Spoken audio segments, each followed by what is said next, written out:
అంటే సారీ అయితే చెప్పారు అనసూయ గారు. దొంగలు పడ్డ 6 నెలలు కుక్కలు మురిగినట్టు ఈయనకి నిజంగా క్షమాపణ చెప్పాలి. ఎందుకు ఆయన మీరు అనసూయ సంఘం అధ్యక్షుడు ప్రెసిడెంట్ ఏదో అనుకుంటున్నారు. పంచాంగం చెప్పి ఒక పంతులు గారు ఆయన. మూర్తి గారు ఇలాంటప్పుడే గుండె రాయి చేసుకోవాలి. ఏం చేస్తాం? పంచాంగము రాశి ఫలాలు సరస్వతి దేవత సమానం కదా. రాశి గారి ఫలాన్ని ఆవిడ కించపరిచిన లేకపోతే రాశి ఫలాలను కూడా కించపరిచినట్టే. ఇలాంటి చాలా ఉన్నాయి, ఇంకా దాచాం కుప్పలు కుప్పలుగా. దాని మీద సరస్వతి దేవి మీద నువ్వు బూతు జోకేసినట్టే కదా. మరి హిందువులకి నువ్వు ఎక్కడ క్షమాపణ చెప్పావు? తప్పు మేము వేసుకునే బట్టలో లేదు, మీరు చూసే చూపుల్లో ఉంది. అలా ఈతే మొత్తం ఆయన కూడా సపోర్టే కదా. ఆయన్ని అడుగుదాం అసలు. మీరు చెప్పండి. అంతకంటే ఎక్కువ ఒక్క మాట కూడా మాట్లాడు.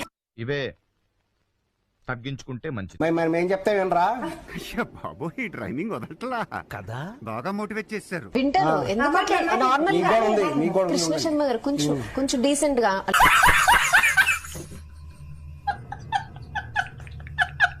ఈ రోజున చూస్తుంటే మామిడి గుర్తొస్తుంది నాకు. చెప్పు. ఒక చోట ఒక మామిడి చెట్టు ఉంది. ఆ మామిడి చెట్టు నిండా మామిడి పళ్ళు ఉన్నాయి. పండ్లున్న కాయకే రాళ్ల దెబ్బలు అనే సామెత ఒకటి ఉంది. చేసే మూడు ఉత్సాహం సర్వనాశనం అయిపోతుంది. తెలంగాణలో అసెంబ్లీ సమావేశాలు ఎంత మంది ఇంట్రెస్ట్ గా చూస్తున్నారో దానికి పోటీగా అనసూయ ఎపిసోడ్ కూడా ఇప్పుడు చూస్తున్నారు. సార్ ఏంటి సార్ అది?